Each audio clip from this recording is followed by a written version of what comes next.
दुनिया अब भी वही थी। 2026 में संकटों की बारिश हो रही थी। कलयुग की चाल बड़ी चुपचाप काम कर रही थी। मन को इतना भर दो कि असली सुख धरती जलवायु संकट से कराह रही थी।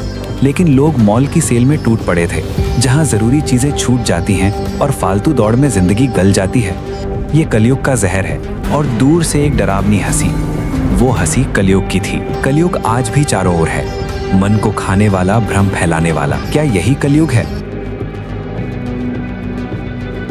एक समय की बात है, साल 2026 का दौर था। हवा में अजीब सी बेचैनी तैर रही थी।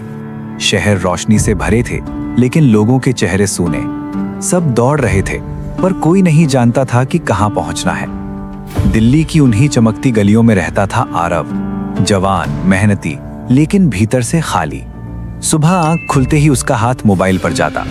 लाइक्स कितने बढ़े, किसकी रील वायरल हुई, किसने नई कार ली, बाहर दुनिया में क्या हो रहा था। कहीं युद्ध भड़क रहा था, कहीं बाढ़ सब कुछ बहा ले गई, कहीं सूखे ने खेत जला दिए, महंगाई ने घरों की नींव हिला दी। लेकिन आरव की आंखें बस एक नई गैजेट लॉन्च पर टिकी थीं। वो सोचता, ये सब मेरे बस की बात नहीं, मेरी जिंदगी अलग है। रातें अब उसे डराने लगी थीं। एक रात उसने सपना देखा, वो घने जंगल में भटक रहा था। चारों ओर सन्नाटा और दूर से एक डरावनी हंसी। वो हंसी कलयुग की थी। एक राक्षसी आवाज फुसफुसाई, आरव, मैं तेरे मन को धीरे धीरे खा जाऊंगा, तुझे छोटी बातों में उलझा दूंगा और असली रास्ता भुला दूंगा। आरव हड़बड़ाकर जाग गया। दिल तेज धड़क रहा था, लेकिन सुबह होते ही सब भूल गया। वही ऑफिस की दौड़, बॉस की खुशामद, ट्रैफिक की झुंझलाहट, घर आकर पत्नी से बहस। तू हमेशा फोन में क्यों डूबा रहता है? वो चिल्लाता, जबकि खुद उसी जाल में फंसा था।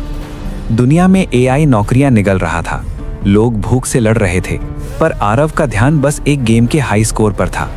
कलयुग की चाल बड़ी चुपचाप काम कर रही थी। मन को इतना भर दो कि असली सुख, जैसे अपनों की हंसी या आत्मा की शांति, बेकार लगे। धीरे धीरे उसकी जिंदगी में दरारें दिखने लगीं। उसकी बहन मीरा, जो डॉक्टर थी, एक दिन बोली, भाई, रोज अस्पताल में देखती हूँ, लोग सोशल मीडिया की तुलना में खुद को तोड़ रहे हैं। ये कलयुग का जहर है, मन को अंदर से खोखला कर देता है। आरव हंस पड़ा, तू ज्यादा सोचती है दीदी, जिंदगी एंजॉय करने के लिए है। लेकिन उसी रात घर आया तो पत्नी के बैग पैक थे। उसकी आंखें लाल थीं। आरव, तू हमारे साथ नहीं रहता, हमेशा उस स्क्रीन में खोया रहता है, हमारा रिश्ता दम तोड़ रहा है। आरव जैसे पत्थर बन गया, बाहर निकल गया। सड़क पर गाड़ियों का शोर, हॉर्न की चीख, धुएं की चादर। दुनिया में चुनावी हिंसा फैल रही थी, धरती जलवायु संकट से कराह रही थी, लेकिन लोग मॉल की सेल में टूट पड़े थे, झूठी खबरें फैलाते घूम रहे थे। आरव का सिर घूम गया।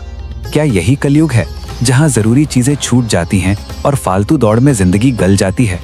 तभी फोन बजा, अनजान नंबर, आवाज भारी और रहस्यमयी। आरव, कलयुग तुझे घेर रहा है, याद रख, मन ही राजा है, अगर वो भटका तो सब बिखर जाएगा। कॉल कट गया। आरव का चेहरा सफेद पड़ गया। वो यूं ही चलते चलते शहर की एक पुरानी गली में पहुंचा। एक छोटा सा पार्क, वहां पेड़ के नीचे एक बूढ़ा आदमी ध्यान में बैठा था, आंखें बंद, जैसे दुनिया से अलग।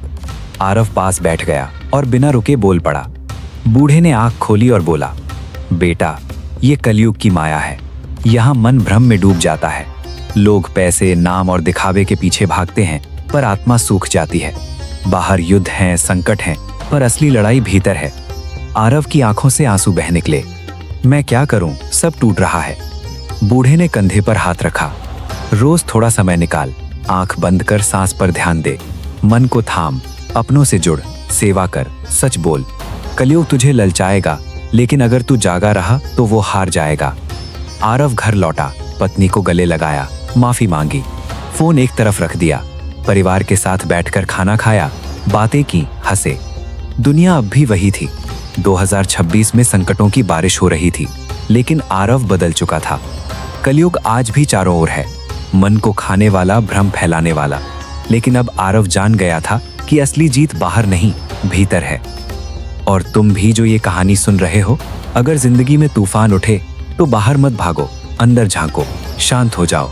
वो ताकत तुम्हारे भीतर है, बस उसे जगाना है।